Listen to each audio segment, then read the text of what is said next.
বিয়ের ৭ মাস কেটে গেছে, কিন্তু সেই স্বপ্নময় জীবনের জায়গায় এখন একাকিত্ব, নিঃসঙ্গতা আর একরাশ অজানা ভাবনার ছায়ায় এসে ঢেকে আছে আমার শ্বশুরবাড়ির চারপাশ। আমি জানতাম না, বিয়ের অল্প কিছুদিন পরেই আমার স্বামী বিদেশ চলে যাবে। জানলে হয়তো আমি এই বিয়েটা করতাম না। কারণ এই বাড়িতে শ্বশুর-শাশুড়ি কেউ নেই, নেই কোনো আত্মীয়স্বজনের আনাগোনা। কেবল আমি আর ঘরের দেয়ালে ঝুলে থাকা কিছু প্রেমের হাসি। স্বামী যখন জানালো সে বিদেশ যাবে এবং আমায় একা রেখে যাবে এই নির্জন বাড়িতে, তখন আমার খুব ভয় হয়েছিল। আমি তাকে বলেছিলাম, ছোটখাটো একটা ব্যবসা শুরু করো। তুমি যদি আমার পাশে না থাকো, তাহলে এই বাড়িতে আর তো কেউ নেই, কিভাবে থাকব? কিন্তু সে একগুঁয়ে ছিল। বলল, এই দেশে কষ্ট করে বড় কিছু করা যায় না। আমি বিদেশে গেলে অনেক ইনকাম করতে পারব, আমাদের ভবিষ্যৎ অনেক সুন্দর হবে। আমি চুপ করে গিয়েছিলাম, তবে তার চোখে ছিল কিছুটা আক্ষেপ আর কিছুটা স্বপ্ন। সেই সময় সে আমাকে আশ্বস্ত করল, তোমার চিন্তা করতে হবে না। তুহিন তো তোমার ছোট ভাই, সে আমাদের বাড়িতে এলে এই বাড়ির খেয়াল ও তোমার দেখাশোনা করতে পারবে। তাকে এখানে রেখে দাও, তুমি ওকে একটা স্কুলে ভর্তি করিয়ে দিও। সে এখানে থেকে লেখাপড়া করবে আর তোমাকে দেখাশোনাও করতে পারবে। আমি প্রথমে দ্বিধায় পড়ে গিয়েছিলাম। তুহিন তো এখনও ছোট, ক্লাস 9-এ পড়ে। কিন্তু আমার মনের ভেতরে ভয় আর নিঃসঙ্গতার যে অন্ধকার, সেটা এতটাই ভারী ছিল যে শেষ পর্যন্ত আমি বাবাকে ফোন করে সব জানালাম। বললাম, বাবা, তুহিনকে কিছুদিনের জন্য আমার শ্বশুরবাড়িতে পাঠিয়ে দাও।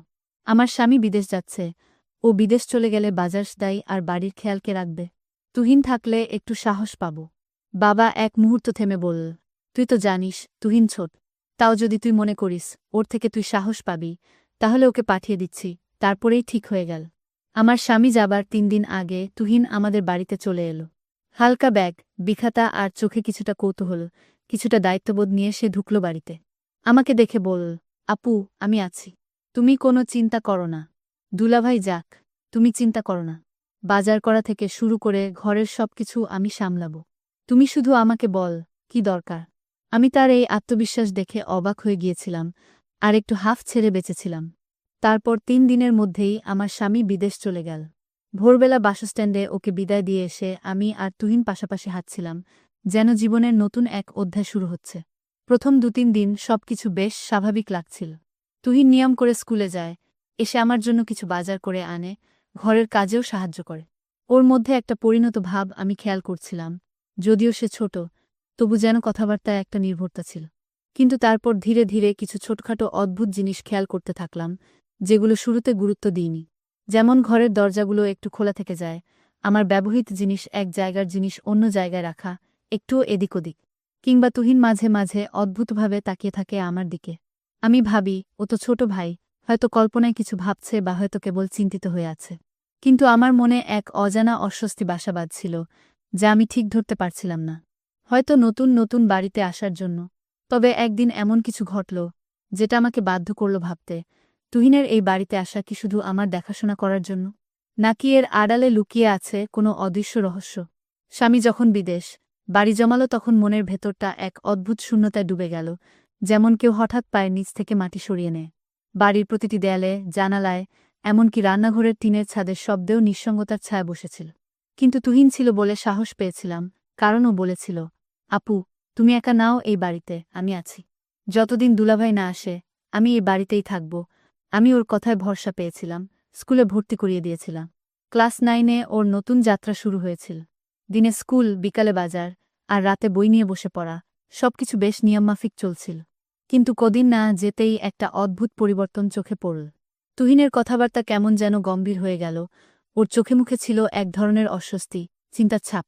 একদিন হঠাৎ সে বলল, আপু, আমি তো আসলে শুধু দুলাভাই যাওয়ার সময় তোমাকে সাহস দিতে এসেছিলাম, যাতে তোমার কোনো চিন্তা না হয়। এখন তো উনি চলে গেছেন, আমি বাড়ি চলে যাই। আমি থমকে গিয়ে বললাম, তুই তো নিজেই বলেছিলি, যতদিন দুলাভাই আসবে না, ততদিন তুই থাকবি, এই বাড়ির খেয়াল রাখবি। এখন হঠাৎ করে চলে যেতে চাস কেন? তুহিন একটু চুপ করে রইল, তারপর বলল, আপু, সত্যি বলতে এই বাড়িটা আমার ভালো লাগছে না। কেমন যেন অস্বাভাবিক লাগে, একা একা মনে হয়। মাঝে মাঝে মনে হয় কেউ যেন তাকিয়ে আছে, বা ঘরের বাতাস ভারী হয়ে যায়। আমি ওর দিকে অবাক হয়ে তাকিয়েছিলাম। তুই কি ভয় পাচ্ছিস? তুহিন বলল, ভয় না, কিন্তু একটা অস্বস্তি হয়, যেন সবকিছু খুব নিঃশব্দ আর অচেনা হয়ে গেছে।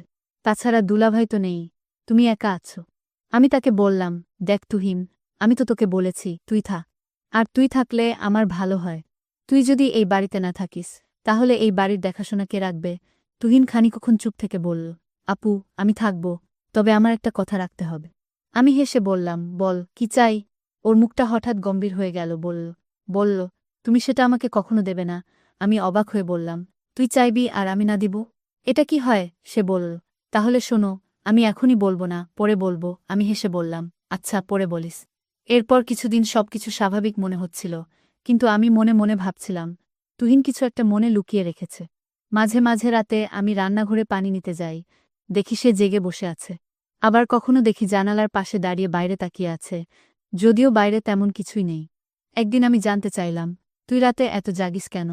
তুহিন একটু চমকে গিয়ে বলল, ঘুম আসছিল না আপু। আমি আর কিছু বলিনি। কিন্তু এরপর একটা দিন এলো, যেদিন ও আমার মুখোমুখি হয়ে বসল এবং বলল, আপু, তুমি বলেছিলে আমার কথা রাখবে, তাই না? আমি বললাম, হ্যাঁ, বল। ও বলল, তুমি আগে কথা দাও, রাগ করবে না। আমি একটু অবাক হলেও বললাম, আচ্ছা, রাগ করব না। তখন ও বলল, তুমি দুলাভাইকে অনেক ভালোবাসো, তাই না? প্রশ্নটা শুনে আমি একটু থমকে গেলাম, তারপর বললাম, হ্যাঁ, স্বামীকে তো ভালোবাসতেই হয়। তুহিন মাথা নিচু করে বলল, আমি জানি, তুমি আমাকে সবসময় একজন আপনজনের মতোই দেখো।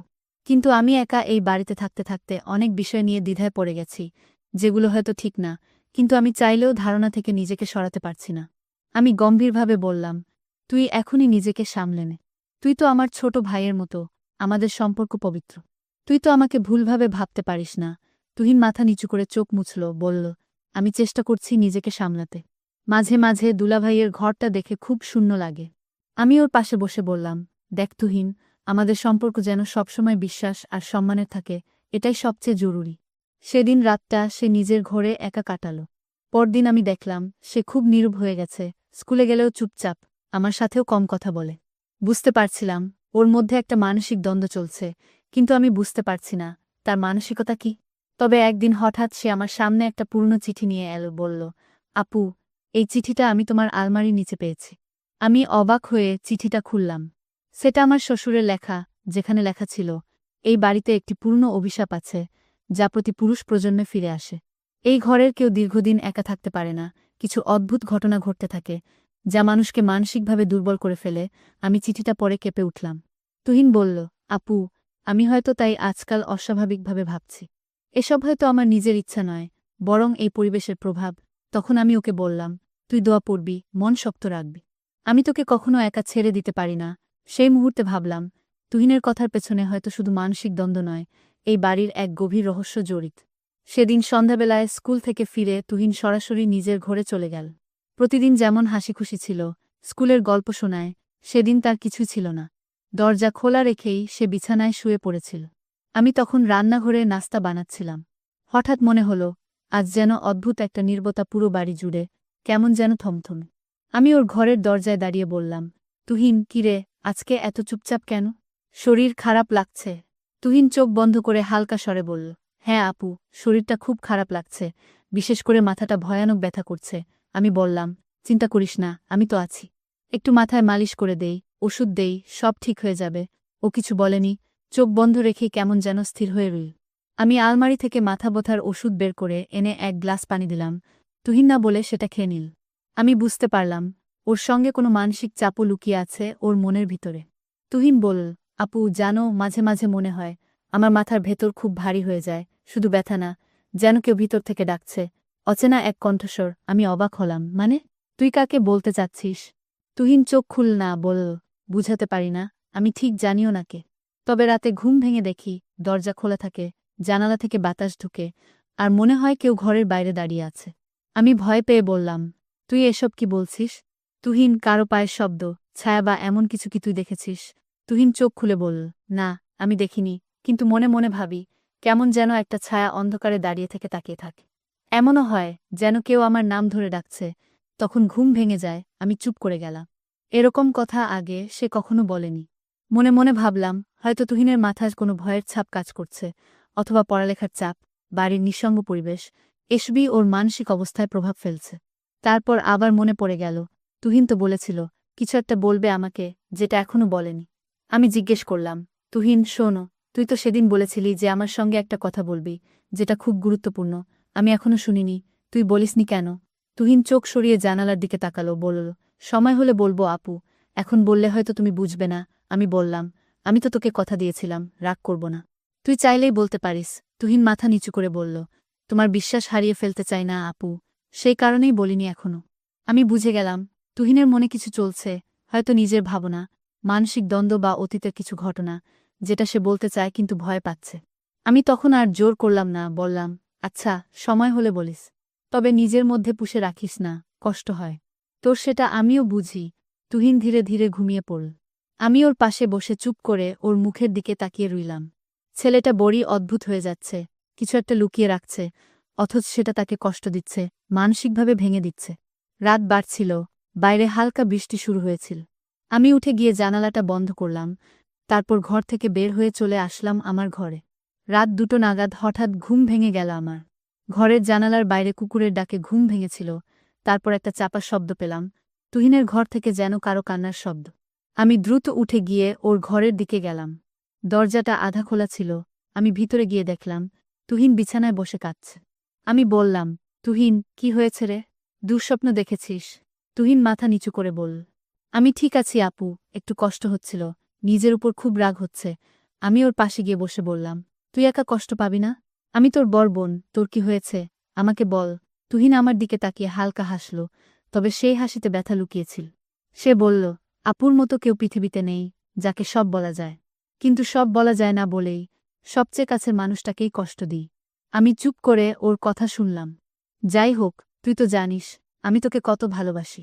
আমি জানি আপু, তুই আমার মায়ের মতো, তুই আমার ভাইয়ের মতো। তুহিন চোখ বন্ধ করল, বলল, এই কথাটাই সবচেয়ে বেশি শক্তি দেয়, আবার কষ্ট দেয়। আমি তখন বুঝে গিয়েছিলাম, তুহিনের মনের ভেতরে এক ধরনের দোটানা চলছে, সময় হলে সে নিজেই বলবে, কিন্তু আপাতত ওকে সাহস আর আশ্বাস দিয়ে পাশে থাকতে হবে। নিজের তুহিনের কষ্টের গভীরতা বুঝতে পেরে আমি ওর পাশে বসে আর কিছু বললাম না। আমার বিশ্বাস, ও একদিন নিশ্চয়ই আমাকে সব বলবে, যখন নিজের সাহস জোগাতে পারবে। আপু, আসলে আমি তোমাকে যে কথাটি বলতে চেয়েছিলাম, সেটি হলো, আমি বাড়িতে থেকে চলে যেতে চাইছিলাম না, আমি বাড়িতে থেকে চলে যাওয়ার অভিনয় করছিলাম। আমি তোমাকে পরীক্ষা করেছিলাম, যে তুমি আমার বড় বোন, কতটা আমাকে খেয়াল রাখো। কিন্তু আপু, আমি একটা বিষয় বুঝতে পারলাম, আসলে আমি তোমাকে কোনো কথাই বলতে চাই না, এটা আসলে আমি এমনি বলেছিলাম, দেখি তুমি কি করো। কিন্তু তুমি এটাই প্রমাণ করলে যে, ভাই বোনের সম্পর্ক সারা জীবন যেন পবিত্র থাকে, এবং এই সম্পর্ক যেন কোনোদিন শেষ না হয়ে যায়। আর তুমি এমনভাবে আমার দেখাশোনা করেছ, সেটা নিজের মায়ের মত। আসলেই তুমি একজন সত্যিকারের বোন, যার কোনো তুলনা হয় না। পরদিন সকাল, সূর্যের নরম আলো ঘর ভর্তি করছিল। তুহিন যে একটু হালকা লাগছিল, কিন্তু ওর চোখে সেই দৃষ্টির ছায়া মুছে যায়নি, ওর মধ্যে এখনো লুকানো সেই গল্প, সেই বেদনাই ছিল। আমি ওকে খাওয়াতে নিয়ে আসলাম, ওর প্রিয় প্যানকেক আর চায়ের কাপ হাতে দিয়েছিলাম। তুহিন ধীরে ধীরে খেতে লাগল। এভাবেই আমাদের গল্প শেষ হল, এক ভাইবোনের অটুট বন্ধন, যেখানে ভালোবাসার বোঝাপড়াই ছিল সবচেয়ে বড় অস্ত্র। জীবনের যে কোনো ঝড়কে আমরা একসাথে মোকাবেলা করব, কারণ আমরা পরিবার। বন্ধুরা, আজকের গল্পটি এখানেই শেষ করলাম। যদি গল্পটি ভালো লাগে, তাহলে অবশ্যই আমার চ্যানেলটিকে সাবস্ক্রাইব করে পাশে থাকবেন। ধন্যবাদ।